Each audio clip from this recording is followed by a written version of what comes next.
Air mass. A large body of air where temperature and moisture content are similar throughout. There are different air masses. Air masses are characterized by their moisture content and temperature.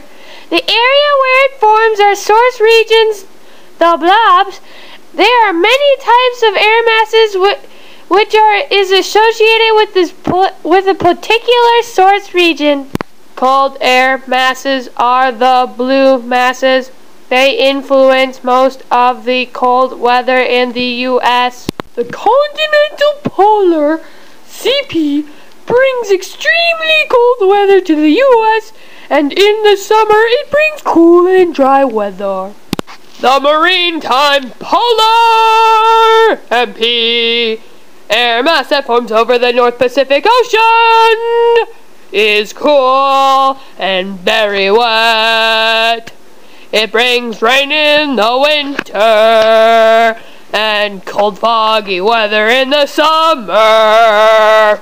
A maritime polar air mass that forms over the North Atlantic brings cool, cloudy weather and precipitation to New England in the winter. And in the summer, it brings cool weather and fog. Warm air masses are the reds on the map, and they influence weather in the U.S. A maritime tropical MT air mass is milder than the maritime polar that is in the Pacific. A maritime tropical that forms in the Gulf of Mexico/Atlantic moves across the East Coast to Midwest. In summer it brings hot and humid weather, hurricanes, and thunderstorms. In winter they bring mild and cloudy weather. Continental tropical CT air mass brings clear, dry, and hot weather in the summer. A front is a boundary between air masses of different densities and usually different temperatures.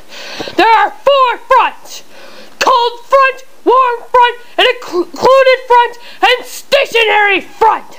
A cold front forms where cold air moves under warm air, which is less dense, and pushes the warm air up. They form very fast and bring thunderstorms, heavy rain, or snow. Cooler weather usually follows a cold front because the air mass behind the cold front is cooler and drier than the air mass that it's replacing.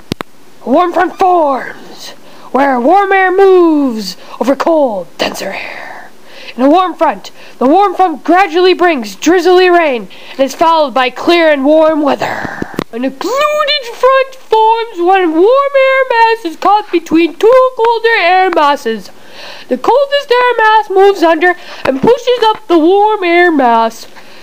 The coldest air mass then moves forward until it meets cold air masses and moves under and pushes up the warmer air mass.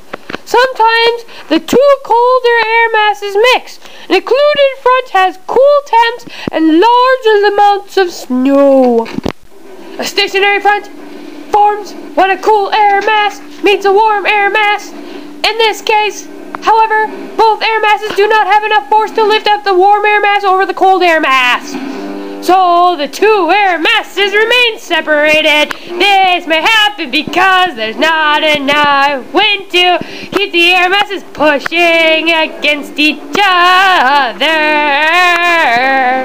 A stationary front often brings many kinds of cloudy and wet weather. Cyclone is an area in the atmosphere that has low pressure than the surrounding areas and wind spiral towards the center. Oh my God!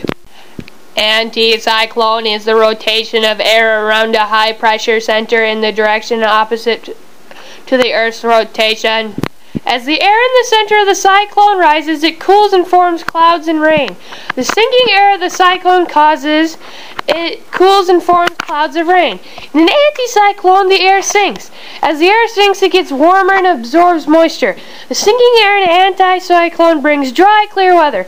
Meteorologists can predict the weather with this. Oh, I got it! I'm hit!